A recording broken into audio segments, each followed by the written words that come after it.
Hello and welcome to this vast chariot of regal sophistication, otherwise known as the Range Rover Autobiography. Now, this is the 2017 model.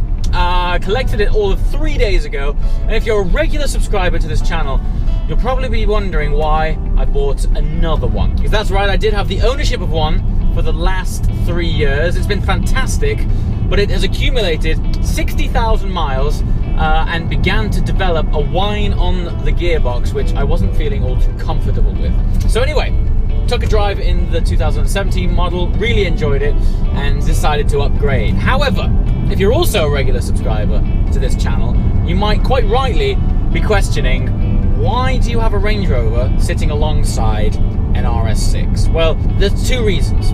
First of all, these days, I have a wife, and she loves this car. We got so much use out of the Range Rover over the last 3 years that it really is the kind of car that becomes part of the family.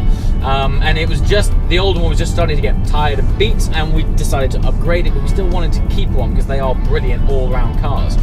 Second of all, and this is more from my point of view, on paper, if you were to read the specs of the RS6 and this car, in terms of its fundamental platform, they are ridiculously similar. It's a four-wheel drive, four-door, five-seat car with a big boot, and it's that practical platform. However, the way that these two cars deliver that experience could not be further apart.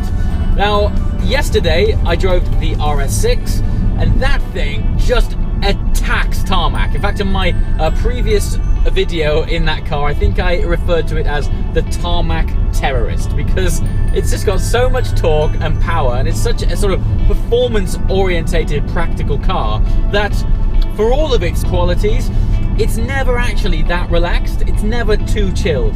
The suspension, even on comfort, is never that soft, predominantly because it's got much larger wheels and therefore lower profile tires, and also just by the inherent nature of it being a more performance orientated car dealing with 600 horsepower, just its setup has to be more stiff, and it's just always chomping at the bit. Now, don't get me wrong, you can drive it chilled, but there is nothing like a Range Rover.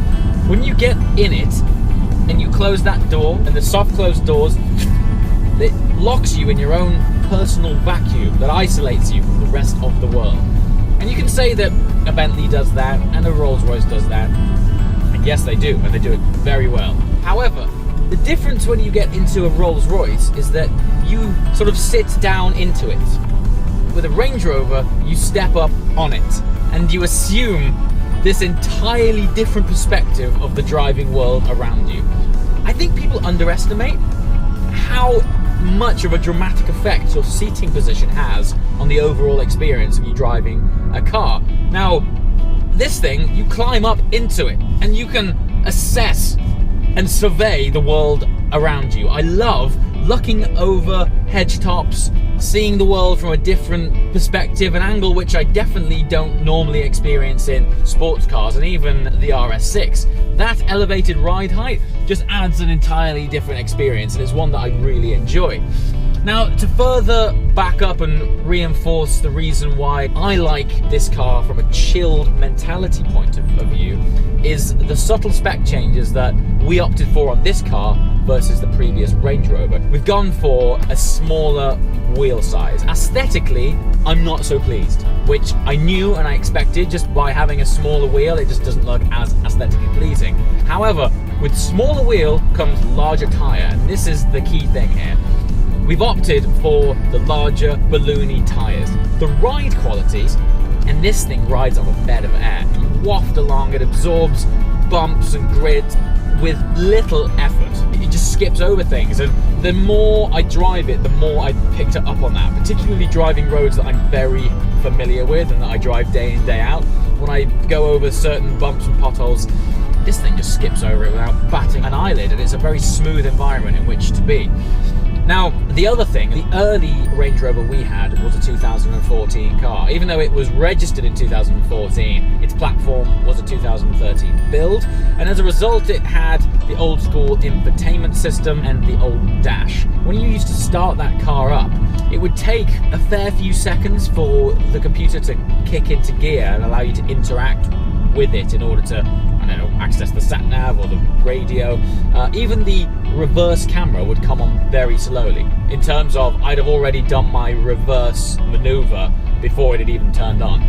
This system, well, first of all, we've got this massive 10-inch touchscreen here, and everything is just a swipe away. Very big and clear. The response of it as well is more responsive than the old screen. I will say, however, it's not as responsive as I would have expected it to be. It's funny nowadays when you interact with anything that has a touchscreen or a swipe screen, you just can't help but benchmark it against the most familiar form of that, being an iPhone or an iPad.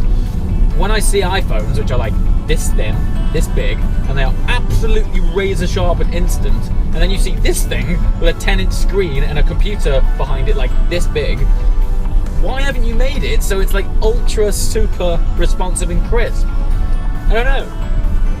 Having said that, it is much better than it was, and just a lot more of a joy to interact with. Coupled with that, big screen in front as well. The display now is fully digital, a lot more crisp environment, and I just feel like I'm sat in a car that is just up to date. It feels part of 2017.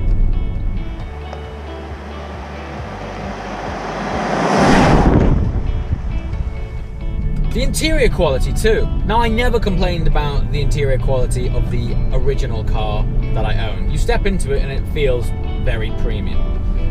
However, again, and this is the subtle differences that I'm not sure you'd appreciate unless you owned the previous generation car. The jump between a 2014 Range Rover Autobiography to a 17, everything you interact with just feels a lot more quality.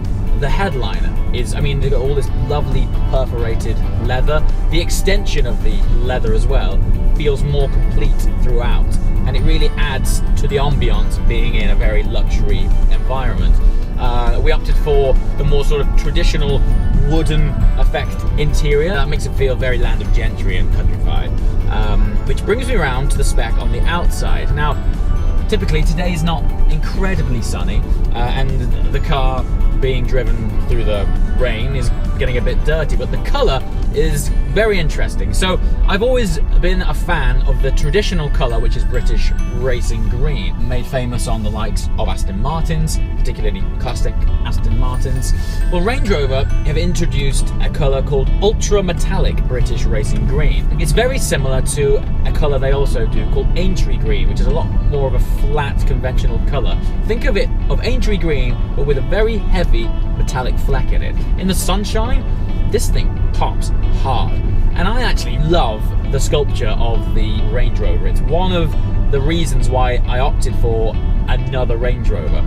People might be watching this thinking, why didn't you go for something like a Bentley Bentayga? To drive, they're fabulous, and the interior quality is even better than this, but just the ownership, I like to walk up to a car and really look forward to being around it, and the Bentayga for me at the minute just is aesthetically underwhelming. I just can't gel with that. The Range Rover, however, as I mentioned, it's regal and I love it, and it's got a really timeless aesthetic that pleases my eyeballs. Now, this is the 4.4 litre V8 diesel, very similar engine to the previous 2014 car, which I enjoyed when it was on a run. Once this massive vehicle got rolling, it was great. The problem that I found was the low speed pickup, particularly at junctions, was always a little bit bogged down. It felt hesitant to take off, and therefore sometimes when I was at junctions, you know, just inherently these days there's a lot of traffic on the road, and when you get up to a roundabout there are select moments upon which you can make your exit, and sometimes they have to be swift getaways. I never felt entirely comfortable doing it sometimes in the Range Rover because off the line it never picked up that quickly. However, upgrade, which is very, very cool in this model, is a mode called low traction launch, which is basically the ability to take off a lot quicker from slower speeds. Whether they've listened to feedback or the development team have just experienced it themselves, the one thing that car was crying out for was exactly that feature, and I am happy to report it works fantastically. Off the mark, it gets off with much more vigor and enthusiasm, and it just makes the car feel a lot more dynamic. So it doesn't feel labored, and it doesn't, well, in fact, it does a very good job of disguising its weight. So with it still being the 4.4 V8, it's still running 334 brake horsepower, which you would say is a bit of a disappointment that they haven't upgraded the horsepower on this car, considering it's quite a few years older and therefore more evolved. However, more importantly, I think, is the torque. And the torque they have upgraded to 740 Newton meters, no less, which in a car like this is very welcome. It's the torque, the torsional power, that is exactly the kind of stuff you need to get you off the line and basically haul this chunk along the road, and that is a very welcome addition indeed. Now, being the autobiography, it comes with the majority of features. There is one thing, however, when I was speccing this car, I was a little bit disappointed in, really. If you watched the channel regularly and you caught a rare glimpse of when, on the occasions, the rare occasions, that I did feature the original Range Rover, you'll notice that the interior is almost identical. Other than the wood trim and the improved overall quality, the colour, this sort of cream interior, is exactly the same. My ideal spec was to go British Racing Green and a sort of chestnut interior. I thought I would be able to spec that. However, in order to get a chestnut interior, I was told that I had to go for a bespoke option. It wasn't part of their sort of normal lineup, which I was really surprised at. This car's £100,000, and there was only a couple of swatches I could choose from. There was like a sort of dark chocolate brown, this, black, maybe something else. I've forgotten because I ordered it like 8 months ago. But yeah, I couldn't choose any more than that without paying a disproportionate amount of cash. Now, with this thing being a car that gets used as a truck, I'm not super passionate about it, that I haven't been able to tailor every bespoke element of it, but I would think at 100 grand, you would want to be able to get it pretty much exactly how you wanted it.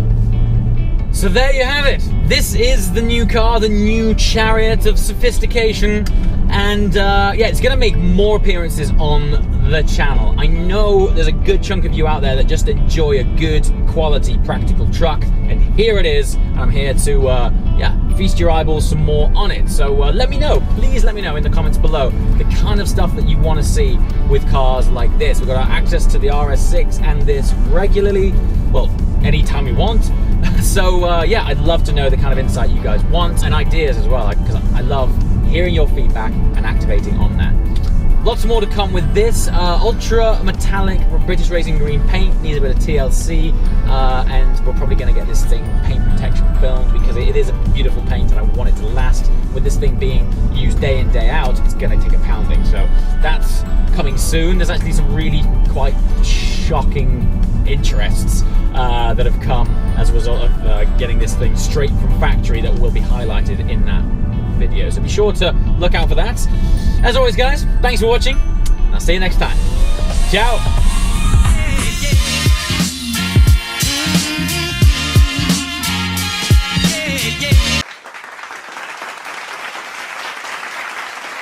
Yahoo!